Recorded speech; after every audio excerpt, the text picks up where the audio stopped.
और सबसे बड़ी बात सोचिए कि यह है कि इसी रामलीला मैदान में खड़े होकर अरविंद केजरीवाल ने अन्ना के हाथ को पकड़कर कांग्रेस की जो सरकार थी, यूपीए सरकार की, उसके खिलाफ ही नारा बुलंद किया था, आवाज उठाई थी। बहरहाल बात करते हैं हम उत्तर प्रदेश की, जहां पर गोंडा में इस वक्त ब्रजभूषण सिंह रैली में मौजूद हैं और यहां पर वो क्या कह रहे हैं, सुनते हैं। देते हैं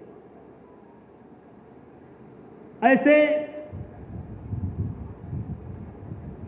जब हमारे भारतीय जनता पार्टी के कार्यकर्ता से कोई विरोधी पार्टी का कार्यकर्ता मिलता है या हल्के मन से हम कभी समीक्षा करते हैं तो हम सोच नहीं पाते हैं क्या पाया क्या खोया। मेरे मित्रों, सन 1947 में देश आजाद हुआ। सन 1947, भैया रोक दीजिए, थोड़ा देर रोक दीजिए। सन 1947 में देश आजाद हुआ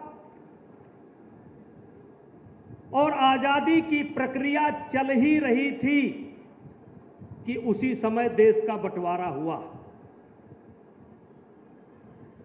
और बंटवारे का घाव अभी पूरा नहीं हुआ था।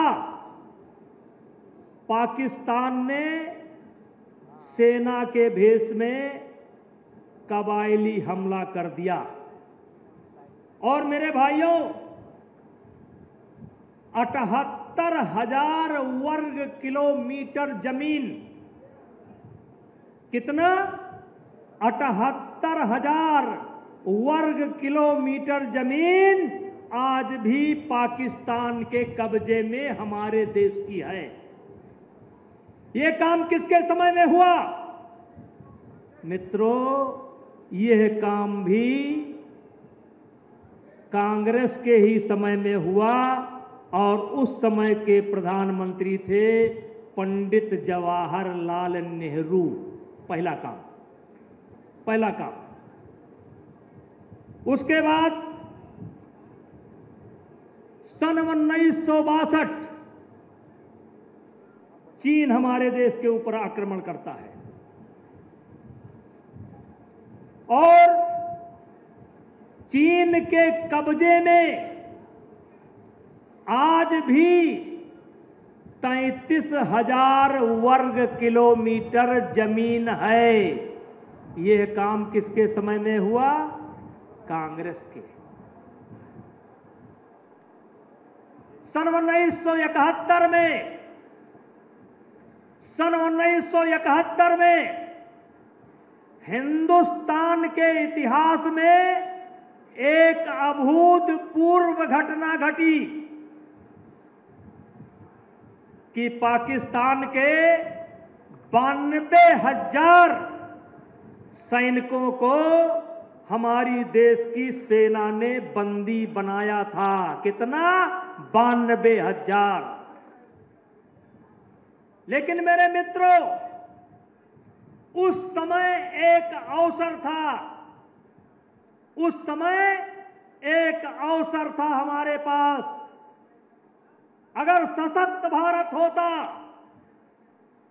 मजबूत भारत होता, दृढ़ इच्छा शक्ति वाला भारत होता, मोदी वाला भारत होता, तो 92,000 सैनिक जाने के पहले पाकिस्तान के द्वारा जो हमारी जमीन कब्जा करके रख ली गई है, उन सारी समस्याओं का निदान हो सकता था यदि कांग्रेस के प्रधानमंत्री की जगह नरेंद्र मोदी प्रधानमंत्री होते, भारतीय जनता पार्टी का प्रधानमंत्री होता, तो 92,000 सैनिक यूं ही न चले जाते। सन 1975 में देश में इमरजेंसी लगाई गई। देश के तमाम नेता जहां पर बंद थे, वहीं पर हमारे भी गोंडा जिले के बहुत से नेता बंद थे। उसमें हमको भी जाने का मौका मिला था। भाइयों, मैं कहना चाहता हूं, इस देश में जब लोकतंत्र की एक तरीके से हत्या की गई, देश में इमरजेंसी लगाई गई, उस समय भी कांग्रेस के ही सरकार थी। और सन 1984 में जब सिखों का कत्लेआम किया गया, उस समय भी कांग्रेस की ही सरकार थी। मेरे भाइयों, आज कांग्रेस के लोग पूछते हैं कि मोदी जी ने क्या किया, तो मैं कांग्रेस के लोगों से पूछना चाहता हूं कि मोदी जी ने क्या किया वो तो हम बताएंगे, लेकिन आप बताओ, राम जन्मभूमि का जब केस हाई कोर्ट में चल रहा था, उस समय फैसला ना आने के विरोध में कांग्रेस वकीलों की फौज क्यों खड़ी करती थी? जब आतंकवादियों के लिए इस देश में